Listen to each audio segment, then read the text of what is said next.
ষাটের দশকের 1960 সালের পরের কোনো এক সময়ে ভারতবর্ষের একজন তাবলিগি জামাতের একজন বড় আলেম, আমি তার আকীদা বা আমলের ত্রুটির বিষয়টা যাচ্ছি না, শুধুমাত্র একটা তার ভালো উক্তির কথাটা উল্লেখ করছি। তার কাছে ওই সময় 60-এর দশকে ভারতবর্ষে তখন দ্রব্যমূল্য বৃদ্ধি পায়, মানে এখনকার অবস্থার মতো না, খুবই অবস্থা খারাপ হয়েছিল ওই সময়। কিছু মানুষ এসে ওনার কাছে বললেন যে আপনি তো অনেক বড় আলেম, আমাদের কি পরামর্শ দিবেন, আমরা কি করতে পারি এখন এই অবস্থায়। উনি তখন বলেছিলেন মানুষ এবং এই জিনিসপত্র আল্লাহ তাআলার কাছে দুইটা পাল্লার মতো, ওজন যে করি আমরা মিজান, সেটার যে দুইটা পাল্লা আছে সেটার মতো। উনি বলেছিলেন যে তোমাদের মর্যাদা যদি আল্লাহ তাআলার কাছে বৃদ্ধি পায় ঈমান এবং আমলের মাধ্যমে, তাহলে জিনিসপত্রের দাম কমে যাবে।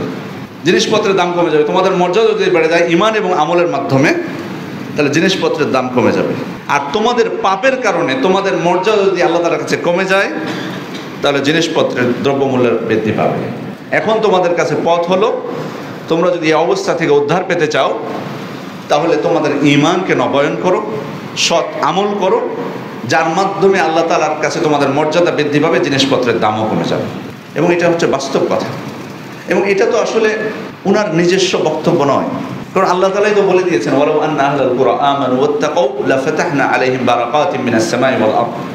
জনপদের অধিবাসীরা যদি ঈমান আনতো এবং তাকওয়া অবলম্বন করতো, তো আমি আসমান এবং জমিনের বরকতের দুয়ার তাদের জন্য উন্মুক্ত করে দিতাম।